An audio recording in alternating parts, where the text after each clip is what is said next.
Olá, boa tarde. Eu sou Natália Alves e trago notícias ao vivo, direto do plenário para você. Nossa convidada da primeira edição do Jornal da Alerj de hoje é a deputada Marta Rocha. Boa tarde, deputada. Obrigada pela sua presença aqui no Jornal da Alerj.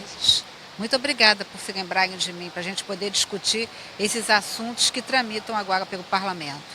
Deputada, e hoje temos muitos assuntos, né? Vamos começar falando sobre medida protetiva para mulheres vítimas de violência, né, deputada? A senhora está apresentando um projeto de lei que vai ser discutido daqui a pouquinho, que trata da criação de critérios para o pedido da medida protetiva, né, deputada? Por que é importante criar esses critérios? Primeiro, a grande diferença que a Lei Maria da Penha traz é a possibilidade de decretar medida protetiva, por exemplo, do afastamento do lar do agressor. É importante que a autoridade policial, quando encaminhar essa medida protetiva, ela forneça uma série de informações que permita ao Poder Judiciário decidir. Por exemplo, às vezes a mulher chega machucada na delegacia e ainda não foi ao exame de corpo de delito. Então, tirar com o consentimento dela uma foto e enviar essa foto junto com a cópia do depoimento, com os dados qualificativos do autor, pode ajudar em muito o Poder Judiciário a decidir. Então, o que a gente quer é estabelecer um protocolo para que a Polícia Civil siga criteriosamente essas regras, de modo a dar clareza a essa lesão sofrida pela vítima, permitindo que o juiz tenha mais elementos para decidir. Deputada, essa questão da medida protetiva é um longo caminho que essa vítima vai percorrer até conseguir essa proteção do Estado para que ela não volte a sofrer agressões. A senhora falou da criação de critérios e da importância disso para que essa coisa seja acelerada, por exemplo. Porque o primeiro que faz a investigação é o delegado. E aí ele envia isso para a Justiça para que a Justiça determine ou não esse afastamento do agressor. Então esse primeiro momento é fundamental para que essa medida seja concedida com mais rapidez, né, deputada? Sem dúvida nenhuma. O delegado, ele acaba sendo, através do seu trabalho, ele vai mostrar a violência sofrida pela mulher, né? Há um projeto na Câmara dos Deputados que discute até a possibilidade do próprio delegado decretar essa medida protetiva. Mas o fato é que hoje, pela Lei Maria da Penha, cabe ao delegado representar pela medida. Então, além de pedir aquela medida, ele deve fornecer todos os elementos possíveis para que essa decisão saia mais rápida e com maior convicção por parte do Poder Judiciário. O papel do delegado é fundamental, né, deputada? Porque na maioria das vezes, quando essa mulher chega à Justiça, ela normalmente não tem nem mais marca dessas agressões, né? Por isso que eu digo, você fazer um depoimento detalhado dessa mulher, você tirar uma foto dessa mulher desde que ela tenha de autorização, você juntar a cópia de um boletim de atendimento médico quando ela já foi ao médico, você ouvir, por exemplo, uma testemunha que pode estar dizendo que ela foi agredida outras vezes e não foi à delegacia.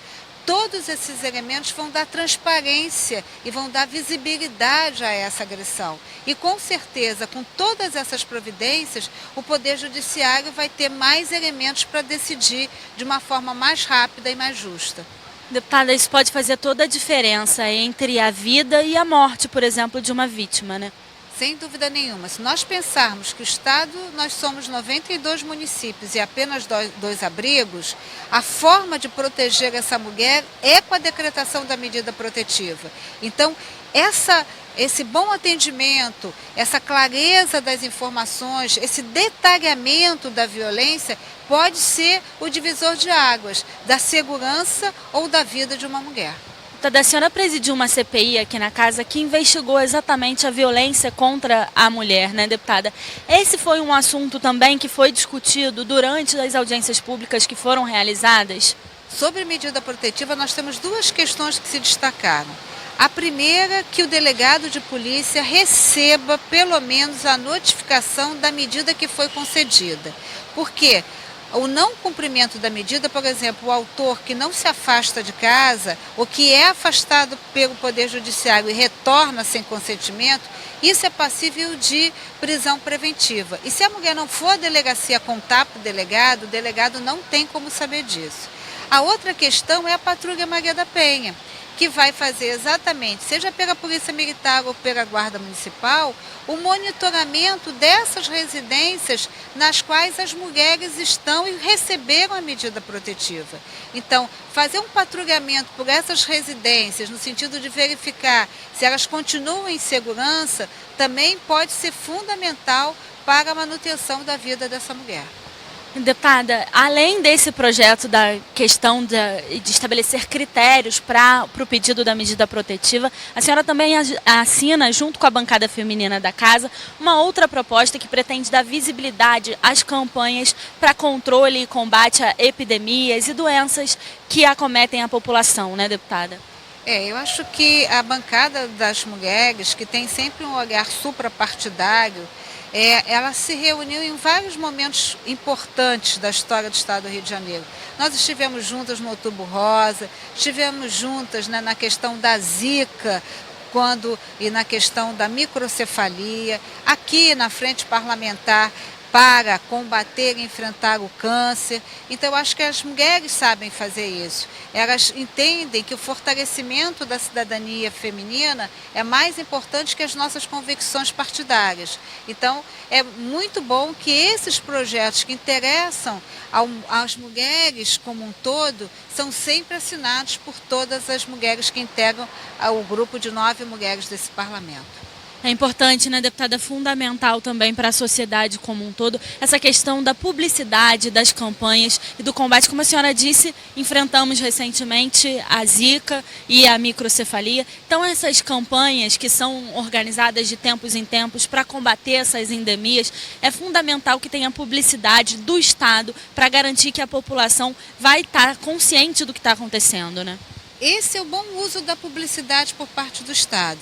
A publicidade por parte do Estado não é para mostrar a rua que asfaltou, a rodovia que construiu, a escola que inaugurou. Não é para isso que é feito. A publicidade é feita para isso, para uma campanha educativa, para uma campanha de alerta na questão da saúde pública. Então, acho que a publicidade é fundamental para enfrentar essas questões. Lá na minha instituição, a Polícia Civil, a gente tem um ditado que diz assim: informação é poder. Se eu tenho a notícia daquele fato, da epidemia, da endemia, eu tenho como me preparar para enfrentar esse fato. Então, essas campanhas educativas são fundamentais e as mulheres que cuidam da sua família devem ser também aquelas primeiras pessoas a receberem essa informação, porque não estarão cuidando apenas de si, estarão cuidando dos seus filhos, da família e, por via de consequência, da sociedade.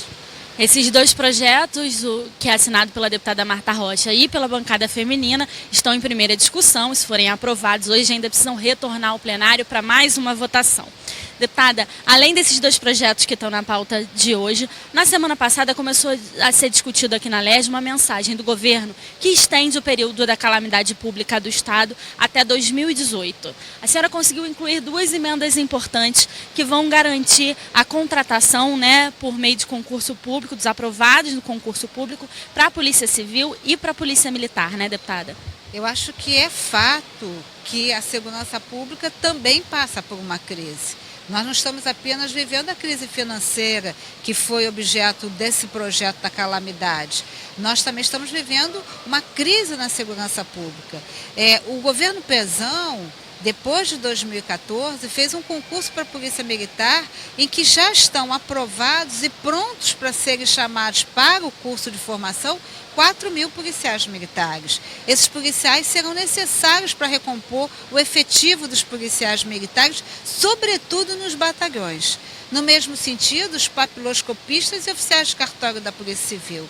Eu quero muito agradecer aos meus pares que me permitiram, ao fazer o destaque, contar com o voto deles, e o voto desses parlamentares demonstra o respeito que esses parlamentares têm pela segurança pública e pelos servidores policiais. Então, o que nós queremos não é nada de excepcional, é garantir que esses servidores já aprovados no concurso público, cujo concurso teve início e fim no governo Pezão, sejam chamados para recompor os quadros do efetivo, seja da Polícia Civil ou da Polícia Militar.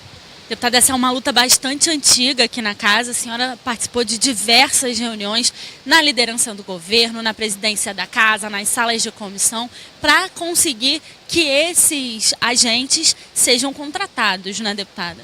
Eu quero dizer que essa luta foi comandada pelo líder do governo, nosso querido deputado Edson Apertassi. Nós tivemos a oportunidade de receber em plenário o governador Pezão, que garantiu que os servidores seriam nomeados. Então, eu acho que nesse momento da dificuldade financeira é o momento que eu tenho que fazer escolhas e olhar para aquilo que é indispensável para a população. Sem segurança pública, nós não temos desenvolvimento, nós não temos melhoria financeira. As outras políticas, seja a educação, saúde, trabalho, acabam sendo impactadas porque a segurança sem dúvida nenhuma, uma política estruturante. Então, eu tenho certeza que essa emenda, e eu confio no governador Pezão, né? Eu tenho certeza que essa emenda vai ser acolhida e que em breve nós poderemos contar com mais de cerca de 4.500 servidores aptos a ingressar na Polícia Civil e na Polícia Militar.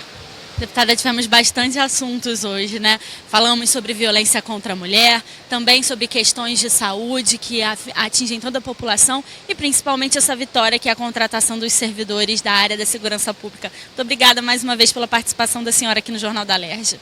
Obrigada, é sempre muito bom estar aqui conversando com vocês. Obrigada, boa tarde mais uma vez.